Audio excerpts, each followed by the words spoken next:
Olá, você ligado no PB Desporto. Em nosso primeiro vídeo, iremos destacar a pandemia, que vem afetando todo o mundo e, claro, o futebol e demais modalidades. Antônio Manuel Góes, Jorge Moraes e o nosso convidado André Cavalcante irão abordar esse tema. Inicialmente, Jorge Moraes, em Maceió, Alagoas, Nordeste do Brasil. Como é que você está a vivenciar essa realidade? Olá, um forte abraço para você, Antônio Júnior. Estamos aqui de volta, direto de Maceió, aqui no Nordeste do Brasil. Vou falar em Maceió, há poucos dias, há poucos meses, o governo do estado, junto com o governo de Portugal, fizeram um acordo para que a partir agora de junho, Alagoas e Portugal fossem interligadas por 3 viagens aéreas por semana, de Maceió para Lisboa, Lisboa a Maceió. Mas com essa pandemia, a impressão que eu tenho é que isso vai ser adiado. Mas como o nosso assunto aqui não é esse, e o assunto aqui é o esporte de um modo geral, essa semana aconteceu uma notícia boa, porque quando o grande faz, os outros seguem na decisão. E a Federação Paulista de Futebol, junto com os clubes que disputam a primeira divisão do Campeonato Paulista, resolveram suspender definitivamente a competição. Enquanto não tiver a situação melhor, enquanto a área de saúde não liberar, nós não teremos o Campeonato Paulista. Você sabe o que é que isso significa? Outros estados vão seguir. Minas Gerais, o prefeito de Belo Horizonte já disse que esse ano não libera futebol para Belo Horizonte. Aqui em Maceió, a gente está acompanhando um movimento dos clubes junto com a federação para que a gente possa ter a volta da atividade, nem que seja de portões fechados. Só que o governo do estado, através da Secretaria de Saúde, não vai liberar a praça de esportes como prática do futebol retornando, porque existe um decreto que está proibindo qualquer atividade nesse sentido, nem de portões fechados. Se a França já parou e diz que o PSG é o campeão, se a gente tem também na Holanda, a atividade só volta no final do ano, em dezembro, se a Argentina também parou, como é que a gente pode pensar em voltar a ter futebol? Daqui do Brasil, aqui especialmente de Maceió, capital do estado de Alagoas, no Nordeste brasileiro, eu não acredito que a gente possa ter a volta do futebol. Tá legal? Forte abraço para você, Júnior. A gente volta a qualquer momento falando de futebol e de todos os esportes. Ok, Jorge Moraes, aqui em Portugal, as equipas de futebol já retornaram às atividades. O Nacional da Madeira, da Segunda Liga, e o Sport, em abril. Agora, no começo de maio, o Benfica, o Futebol Clube do Porto e demais equipas do futebol português, mas seguindo rigorosos protocolos de segurança. Muita cautela, distanciamento, mesmo com Portugal a viver uma situação bem diferente em questão de números, né, de infectados, de mortos, em comparação, por exemplo, até com outros países da Europa, e, lógico, nem se compara com a realidade do Brasil. Não temos ainda uma data confirmada para o reinício da Liga Portuguesa, mas já temos, sim, a Bundesliga, o futebol alemão, já no próximo final de semana, retornar a sua liga com portões fechados. A Champions League não tem também ainda uma confirmação, mas já tem uma tabela, né, pensada para os jogos da fase anterior, os jogos anteriores, das fases anteriores, que começaria no dia 7 de agosto e a grande final no dia 29 do mesmo mês. E aí no Rio, no Brasil, Antônio Manuel, no Rio Grande do Sul, Porto Alegre, o Internacional e o Grêmio retornaram às atividades, mas logo foram suspensos. O governador do Rio Grande do Sul decretou o confinamento geral, vai ter que parar as atividades. Mas no Rio de Janeiro o Flamengo tentou, fez até teste, né, com jogadores, amigos, familiares. 3 jogadores foram diagnosticados com Covid-19 e o Flamengo, enfim, o sonho de voltar agora tão cedo, até porque a situação no Brasil realmente é muito complicada, hein, Antônio Manuel? Olá, Antônio Júnior, e você aí que começa a curtir o PB Desporto.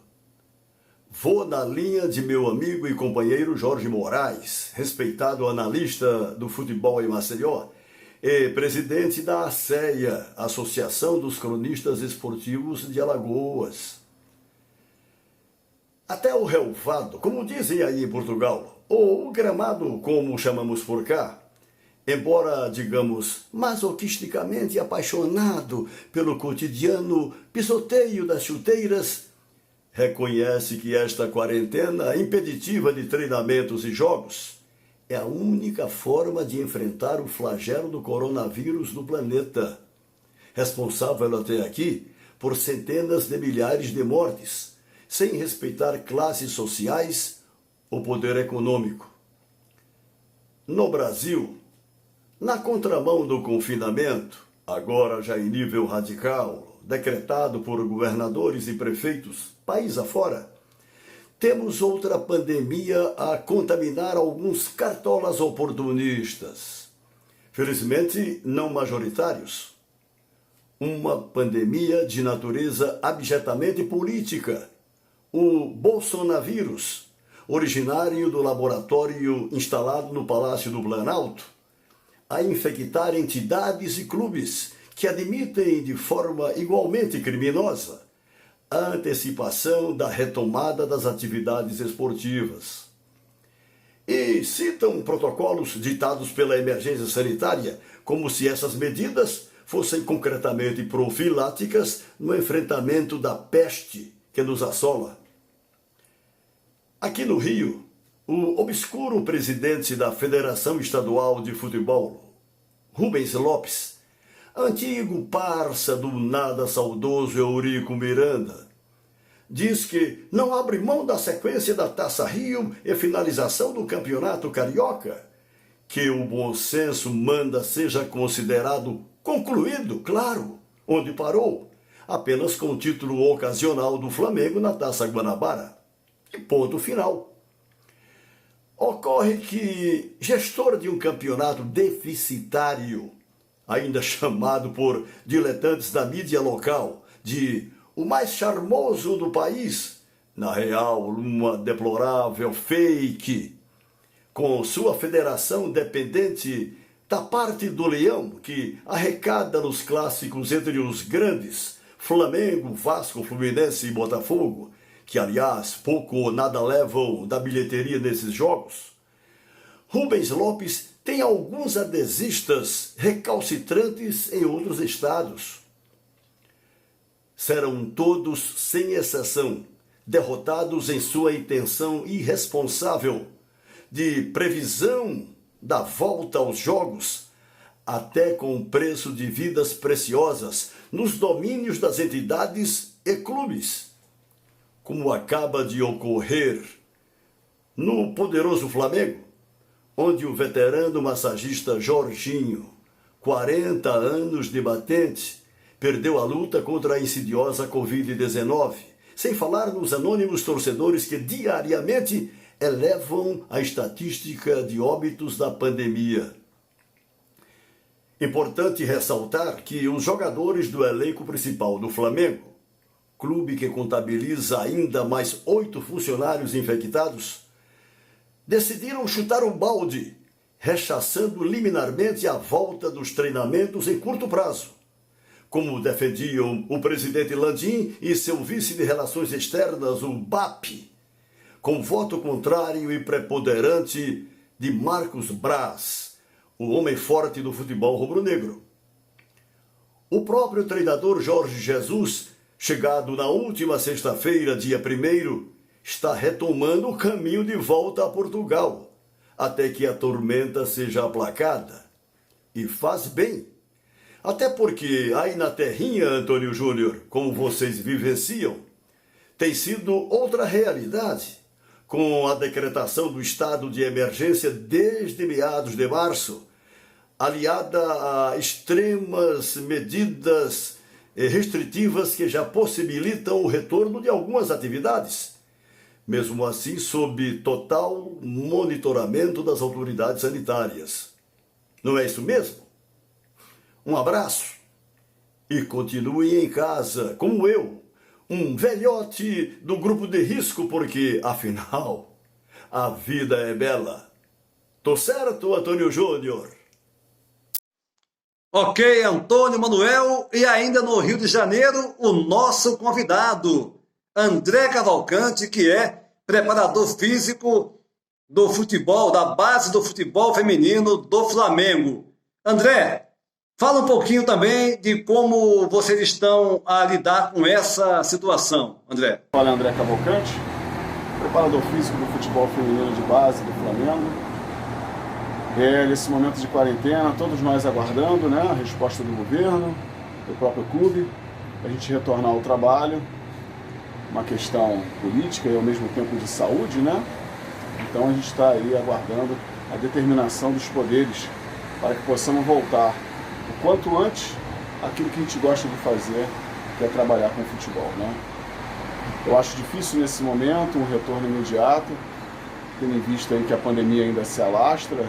Aqui no Rio de Janeiro a gente não chegou ainda ao pico da curva, então acredito que ainda vai esperar mais um pouco. E assim que a gente retornar, vamos ter que aguardar o calendário da Federação Carioca de Futebol e da CBF para saber quais competições nesse ano de 2020 ainda iremos disputar, se iremos disputar alguma competição, né? Eu tenho conversado diretamente com as minhas atletas, né, do Sub-18 e Sub-16. Eu passo treinamento para elas diário, de modo que elas possam, nesse instante, né, estarem fazendo uma atividade física, não só para manter um pouco do condicionamento da força, mas também para, nesse instante de pandemia, manter a mente sã, né, uma higienização mental. Mas nada é comparável ao trabalho que é realizado dentro do campo.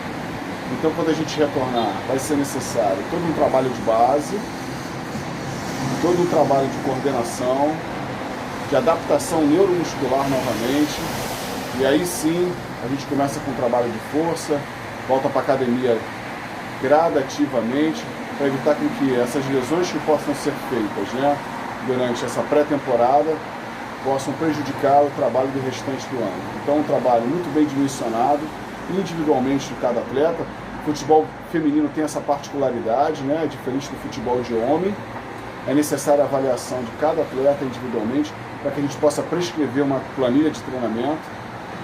Então agora é só aguardar a determinação dos governos, a determinação da FERJ, que é a Federação Carioca de Futebol, e a Federação também do Futebol Brasileiro, com o seu planejamento para o restante do ano.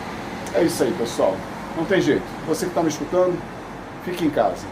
Um abraço, pessoal. Fica com Deus. André Cavalcante, preparador físico da base do futebol feminino do Flamengo e também responsável pela assessoria que leva o seu nome, assessoria André Cavalcante. Iremos prosseguir a abordar esse tema da pandemia, no caso relacionada ao mundo do futebol e demais modalidades, e, claro, iremos dar destaque também a todas as modalidades, aqui em Portugal, no Brasil e as mais importantes competições pelo mundo. E não se esqueça, se inscreva no canal, dê o seu like e compartilhe os nossos vídeos. Até a próxima!